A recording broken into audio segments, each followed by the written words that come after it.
All right, so we're back here.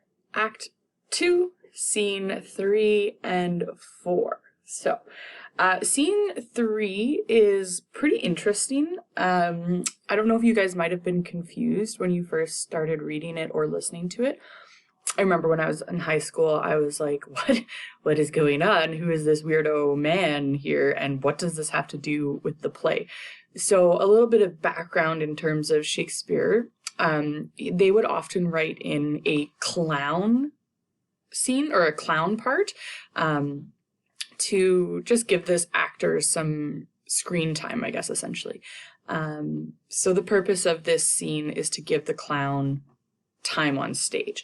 Often as well, the actors who were portraying this clown had the opportunity to do some improv here.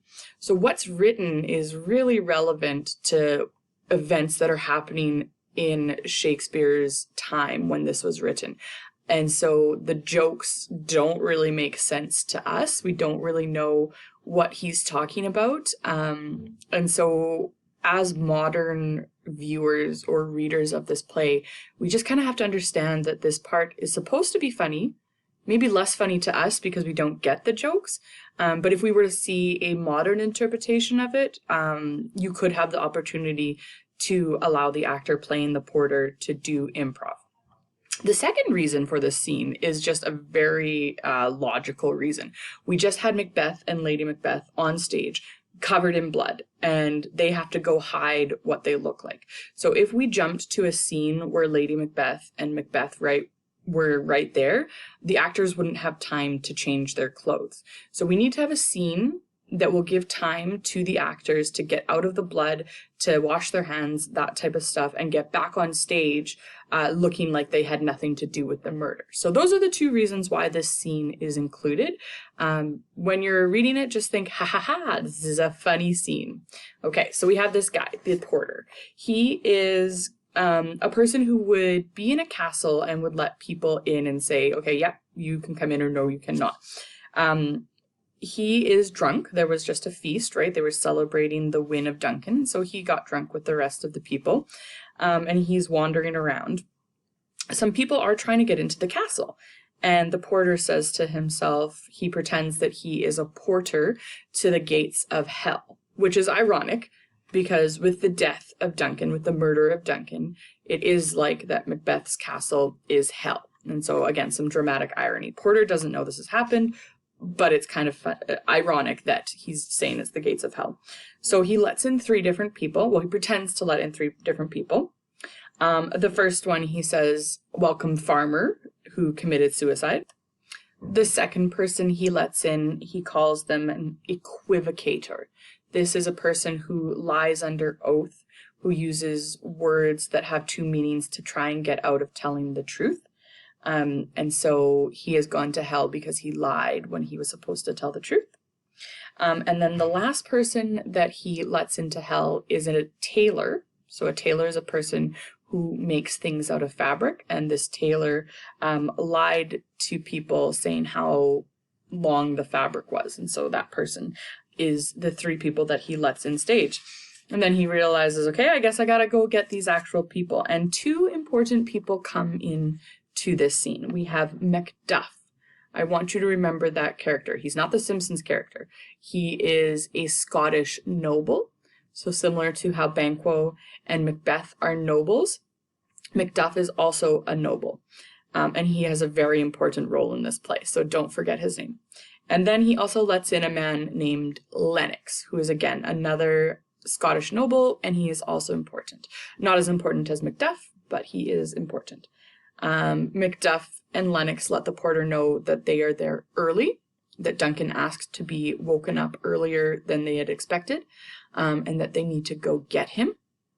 They talk a little bit to the porter. He talks about how he's drunk, and when you get drunk, certain things happen to you. Your nose turn red. You have to go to the bathroom a lot, and a couple of other things that if you read it, you might actually find it funny. So he talks a little bit about some funny things, and Mcduff and Lennox are like, dude, we just want to talk to King Duncan. Please, can you stop? So then Mcduff, who is the lord of this castle, the person in charge, he shows up and he says, Hey, how's it going? What are you guys doing here? And they want to know if the king is awake. And he says, not yet. And so Macbeth goes to take them there. Macbeth and Lennox are left outside while Mcduff is trying to wake up the king. And Lennox talks about how the night has been really weird. So I'm going to read this. He says, the night has been unruly. Where we lay, our chimneys were blown down, and, as they say, lamenting heard in the air, strange screams of death, and prophesying with accents terrible of dire combustion and confused events. New hatched to the woeful time. The obscure bird clamoured the livelong night. Some say the earth was feverous and did shake. So he's talking about all of these really weird things that happened in the middle of the night. He says that there were chimneys that had fallen down. People could hear screams of grief. That the owl was shrieking all night long. And then some people said that they felt an earthquake. And he's like, this is very strange. This has never happened before.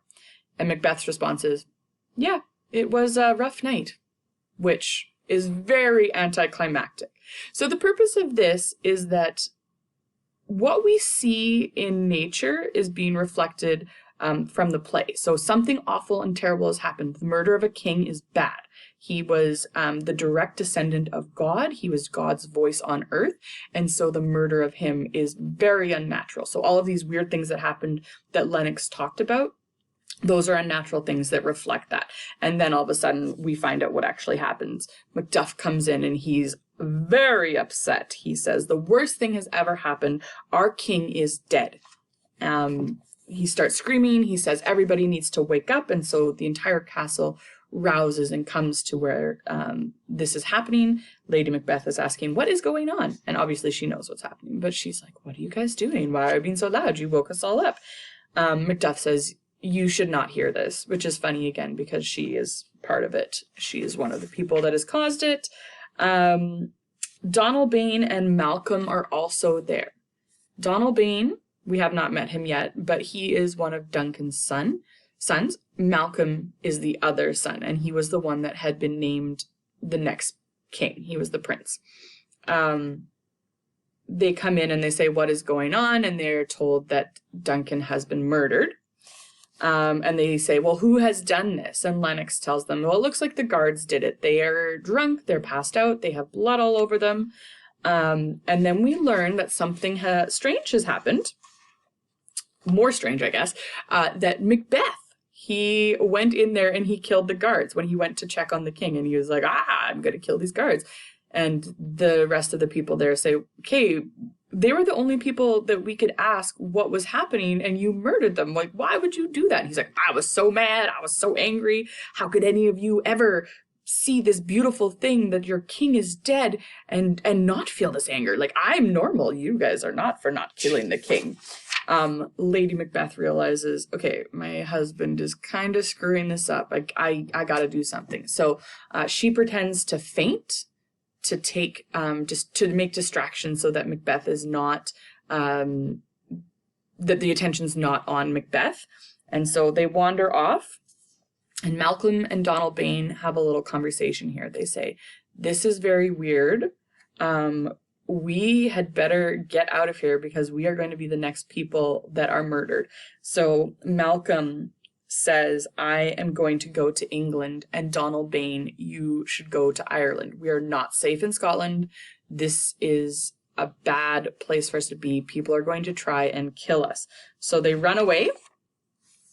And then the rest of them decide that they need to come up with a plan to figure out what has happened. And so they decide to meet in the hall. Okay, so that is the end of scene 3, which brings us to scene 4.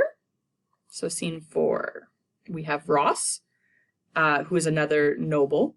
So we've got a couple nobles just kicking around, which makes sense. You're in a castle. You probably have other people who have castles living with you, hanging out with you. So he is there, and he's talking to this random old man. I have no answers for you why there's a random old man here. He's just here.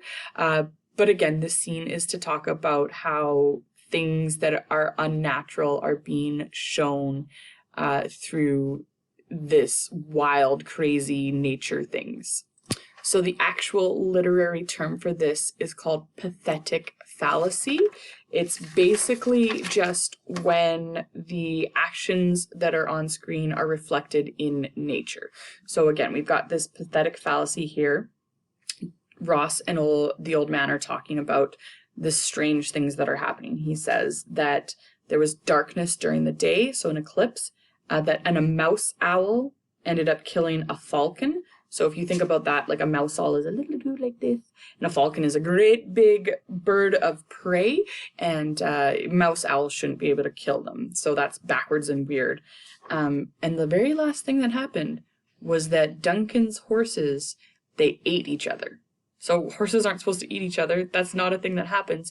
But this whole murder of Duncan has been so awful and so horrible that things in nature can't act in the way that is natural to them. This is an awful, awful tragedy. And so that is the importance of this last scene, just to kind of give gravity to what is happening in this scene, and that the murder of Duncan's not great. Mcduff enters the scene, and he talks to Ross. So this we can assume is after they've had their meeting in the hall, and Mcduff is saying that we think it was probably Malcolm and Donald Bain because they've run away, and so they're the only guilty ones. And it also lets us know that Macbeth has now been crowned, it will be crowned king. He's going to Scone to be crowned the king, and Mcduff is not going to be there.